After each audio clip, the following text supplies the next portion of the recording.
व्यवस्था आपको दी है, तो अगर आप दूसरे नजरिए से देखोगे तो ठाकुर जी ने भजन के लिए अवकाश ही नहीं छोड़ा आपके लिए।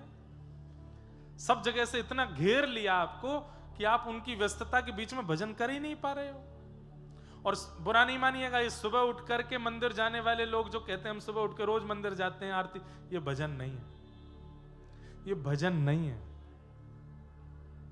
आप संसार की व्यस्तता में से ठाकुर जी के लिए समय निकालते हो, ये भजन नहीं है।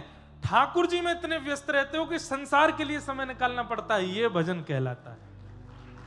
हम तो भैया पूरे दिन ठाकुर जी में ही व्यस्त रहते हैं, ये बात, इसको भजन कहते हैं। कोई कहे हमारे बेटे का जन्मदिन आना, ठीक है बनाता हूं, क्या घर में ही तो, अरे नहीं, सुबह की सेवा, दोपहर में फिर हमारा नाम जप, संध्या में हमारी कथा अध्ययन, रात्रि में फिर प्रवचन सुनना, भाई बहुत व्यस्तता। ठाकुर जी में व्यस्त रहते हैं। अभी हम संसार में व्यस्त हैं और संसार से ठाकुर जी के लिए समय निकालते हैं।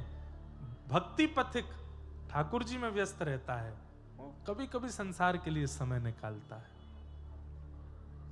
तो अच्छा है कि ठाकुर जी ने भार कम दिया, एकला चलो रे।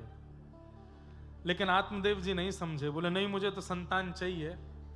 संत के चरणों में इतने व्याकुल हो गए कि संत ने व्याकुलता देख नहीं पाए। संत हृदय नवनीत समाना एक फल दे दिया, जाओ अपनी पत्नी को खिला देना और 1 वर्ष तक उसको कहना सत्य बोले, पवित्रता का ध्यान रखे, दान करे और एक समय भोजन करे, अपने शत्रु के प्रति भी शत्रुता ना रखे, उस पर भी दया करे, 5 दिन तक बहु जल्पिक ना रहे, कम बोले, तुम्हारे पत्नी के गर्भ से वैसे तो संतान होने की संभावना नहीं, पर मैंने अपने भजन का फल दिया है, एक पुत्र होगा।